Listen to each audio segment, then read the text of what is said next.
ആ വന്നോ?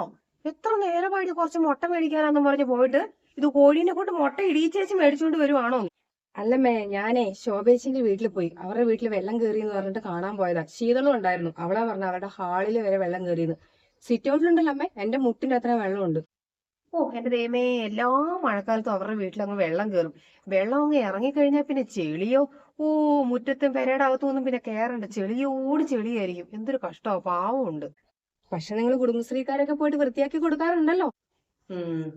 പോണം ഇപ്രാവശ്യം. പാവം, അവരെ കൊണ്ട് ഒറ്റയ്ക്കൊന്നും പറ്റിയല്ലോ. പിന്നെ നീ ഒരു കാര്യം ചെയ്യാം, മുറ്റം അങ്ങ് അടിച്ചു വാരിയിടണേ, ഭയങ്കര ഇലയടി. അമ്മ എനിക്ക് വയ്യമ്മ, ഭയങ്കര ഇലയാണ് മുറ്റം നിറച്ചും. ഒരു കാര്യം ചെയ്യാം, നമുക്ക് ആ മോളി ചേച്ചിയോട് പറയാം, കാശ് കൊടുത്താൽ മതിയല്ലോ, അവർ വന്ന് വൃത്തിയായി അടിച്ചു വാരിയിട്ട് പോക്കോളും.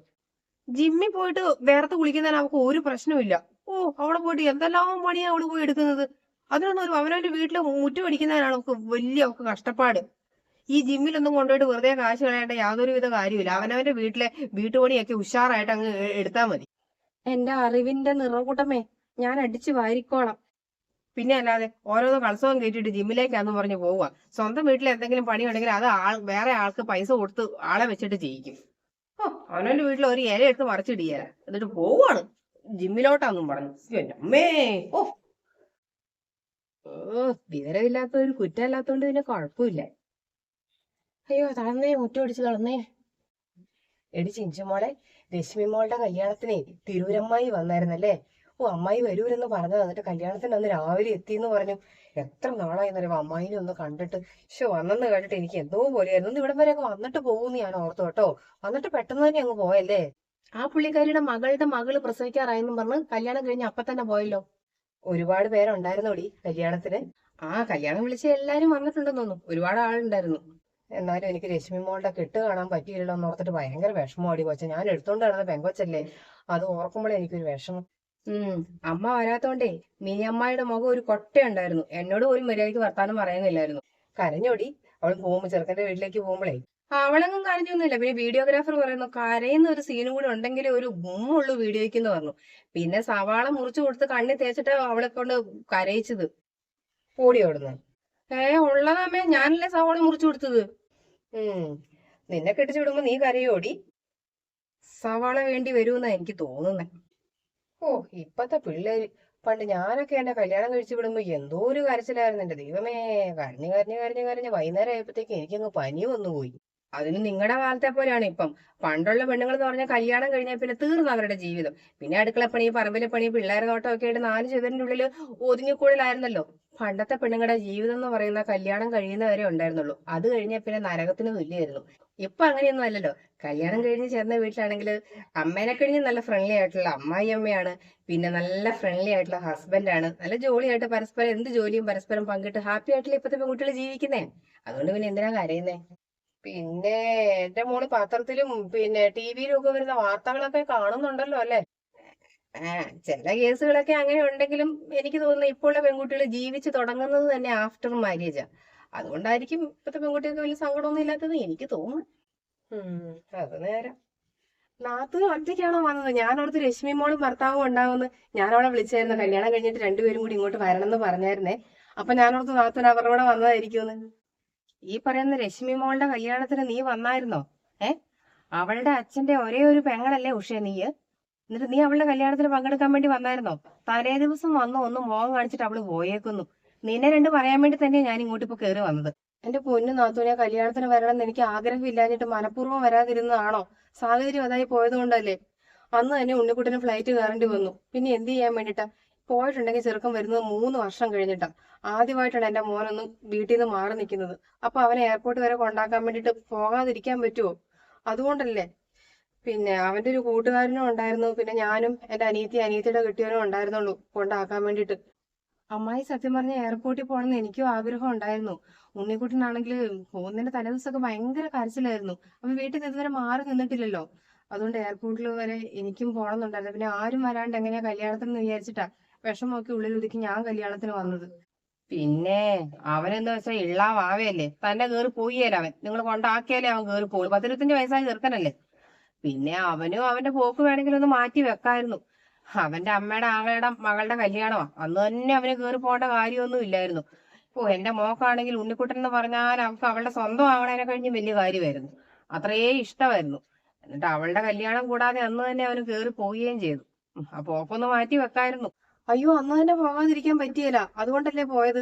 അവനും എന്താ ആഗ്രഹം ഉണ്ടായിരുന്നു അറിയാമോ, കല്യാണം കൂടണമെന്ന്. ഒത്തിരി വിഷമിച്ച അവൻ പോയത്. പിന്നെ ഒരുപാട് ആഗ്രഹിച്ച് കിട്ടിയ ജോലിയല്ലേ, കേറി പോകാതിരിക്കാൻ പറ്റുമോ? അതുകൊണ്ടല്ലേ. എടി നീ പോയിട്ട് ചായ എടുത്തേ ചെല്ല്. ആ ഓ എനിക്ക് ചായയൊന്നും വേണ്ടായിരുന്നു. ഇവിടെ വന്ന് ഇരുന്നത് തന്നെ എന്റെ മര്യാദ. ഇവിടെ വന്ന് ഇരിക്കാനൊന്നും അല്ല ഞാൻ വന്നത്, രണ്ട് വർത്താനം പറയാൻ വന്നതെന്ന് ഞാൻ പറഞ്ഞല്ലോ. നിങ്ങളുമായിട്ട് ഒരു ബന്ധത്തിന് ഞങ്ങൾക്ക് ഇത് താല്പര്യമില്ല. കാരണം ഞങ്ങളുടെ ഒരു പരിപാടിക്ക് വരാതിരുന്ന നിങ്ങളുമായിട്ട് പിന്നെ ഒരു ബന്ധം സ്ഥാപിക്കേണ്ട, നമ്മുടെ ഒരു ആവശ്യമില്ലാത്തവരോട്ട് പിന്നെ ബന്ധം സ്ഥാപിക്കേണ്ട കാര്യമൊന്നുമില്ലല്ലോ. ഇങ്ങനെ വലിയ ആങ്ങളെ പൊന്നെ കരളേന്ന് പറഞ്ഞാൽ പോരാ. ആങ്ങളുടെ വീട്ടിലൊരു ആവശ്യം വരുമ്പോ വന്ന് പങ്കെടുക്കണം. അതുകൊണ്ടിട്ട് ഇപ്പൊ ആങ്ങളയ്ക്ക് പെങ്ങളെന്ന് പറഞ്ഞാൽ വലിയ ജീവനാ. പെങ്ങൾ എന്നാ ചെയ്താൽ ആങ്ങളയ്ക്ക് ഒരു കുറ്റവും ഇല്ല. അതുകൊണ്ടാണ് ഞാൻ തന്നെ വന്നത് ഇങ്ങോട്ട്. ഇനിയിപ്പോ അങ്ങോട്ട് ആങ്ങളെ ഒന്നും വിളിച്ചൊന്നും വരുമൊന്നും വേണ്ട, ഫോണ് വിളിക്കാനും നിൽക്കണ്ട. ഇനി ഇങ്ങനെ ഒരു പെങ്ങളില്ലെന്ന് കൂട്ടിയൊക്കെ ഞാൻ അങ്ങേരോട് പറഞ്ഞിട്ടുണ്ട്. അത്രേ ഉള്ളൂ. ആ ടീച്ചറോ? വാ ടീച്ചറെ, അപ്പുറത്തെ ടീച്ചറാ. വാ. രാവിലെ വന്നാണോ? ഞാനിപ്പം കുറച്ചു മുന്നേ വന്നതേ ഉള്ളൂ ടീച്ചറെ. ആ ടീച്ചർ ഇരിക്കുക കേട്ടോ, ഞാൻ ഇപ്പൊ വരാം, ഇപ്പൊ വരാം. ആ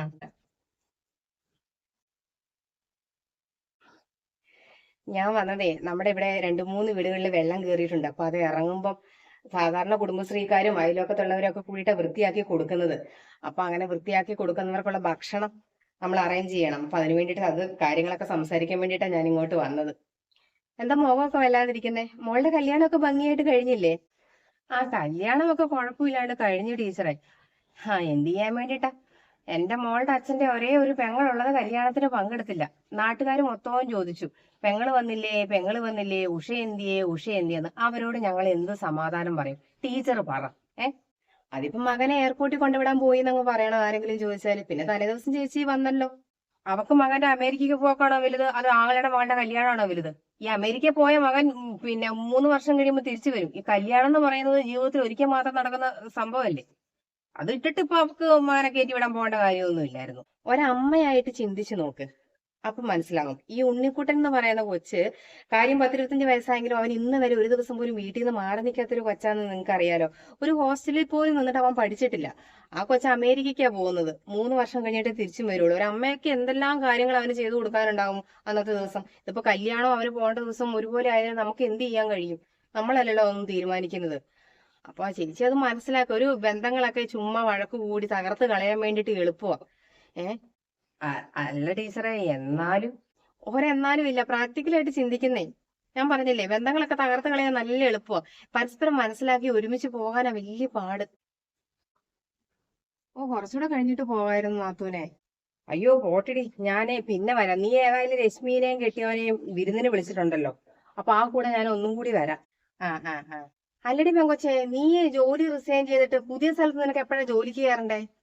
എനിക്ക് അടുത്ത മാസം 7-ാം തീയതി കയറിയാൽ മതി. എങ്കിൽ പിന്നെ 2 ദിവസം അവിടെ വന്ന് നിൽക്കടി. നിനക്ക് അവിടെ ഒന്ന് വന്ന് നിൽക്കുവാണെങ്കിൽ അമ്മായിക്ക് ഒരു കൂട്ടായില്ലേ. എനിക്കാണെങ്കിൽ രശ്മീനെ കല്യാണം കഴിപ്പിച്ച് വിട്ടിട്ട് എനിക്ക് എന്തോ ഒരു വിഷമമാണോ. വീട്ടിൽ നിന്ന് ഏതാണ്ട് 10 പേര് ഇറങ്ങിപ്പോയ പോലെ തോന്നുന്നു. എനിക്ക് രാത്രി ഉറക്കവും ഇല്ല, മനസ്സിനങ്ങോട്ട് വിഷമവുമാണ്. അവളെ അമ്മേന്ന് അവിടെയൊക്കെ നിന്ന് വിളിക്കുന്ന പോലെ എനിക്ക് തോന്നും. നീ ഒന്ന് വന്ന് നിൽക്കുവാണെങ്കിൽ അമ്മായിക്ക് എന്തൊരു സന്തോഷമായിരിക്കും. ഞാൻ ശരിക്കും പറഞ്ഞാൽ അങ്ങോട്ട് വരാൻ വേണ്ടി ഇരിക്കുകയായിരുന്നു. ആ അവൾ അടുത്ത ആഴ്ച അങ്ങോട്ട് വരണം എന്നും പറഞ്ഞിരിക്കുവായിരുന്നു. ആണോ? എന്നാ പിന്നെ അടുത്ത ആഴ്ച വാ. വന്നിട്ട് ഏതായാലും ഒരാഴ്ച അങ്ങ് നിന്നിട്ട് പോയാൽ മതി. ഇപ്പൊ സമയമുണ്ടല്ലോ ജോലിക്ക് കയറാൻ വേണ്ടിട്ട്. എന്നാ ഞാൻ പോട്ടെ കേട്ടോ. ആ ആ എന്നാ ഞാൻ വരാം, അവരുടെ കൂടെ വരാം. കൊണ്ടാക്കിയോടി? പോയി പോയി. ഞാന് ബസ് കയറി അമ്മായി പോയതിന് ശേഷമാണ് വന്നത്. ആ ആ ടീച്ചർ വന്ന ഏതായാലും നന്നായി അല്ലേ അമ്മേ? അയ്യോ എങ്ങനെ വന്ന അമ്മായിയാ, ഞാനങ്ങ് പേടിച്ചു പോയി. എന്റെ ദൈവമേ, അത് തന്നെ ടീച്ചർക്ക് വരാൻ തോന്നിയത് എന്തോ ദൈവഭാഗ്യം എന്ന് പറഞ്ഞാൽ മതി. നാത്തുവിന്റെ വർത്താനം കേട്ടിട്ട് ഞാനങ്ങ് ഇല്ലാണ്ടായിപ്പോയി എന്റെ കൊച്ചെ. എന്തൊക്കെയോ പറഞ്ഞെന്നറിയാവോ? ടീച്ചർ വന്ന് ഉപദേശം ഏതായാലും ഏറ്റു. ഇങ്ങനെയല്ലേ ഓരോ കുടുംബത്തില് പ്രശ്നം ഉണ്ടാകുന്നത്. പരസ്പരം മനസ്സിലാകാതെ അങ്ങോട്ടും ഇങ്ങോട്ടും ഓരോന്നും കുത്തി പറഞ്ഞും ഒക്കെ ഓരോരോ ബന്ധങ്ങൾ തകർന്നു പോകുന്നത് ഇങ്ങനെയല്ലേ.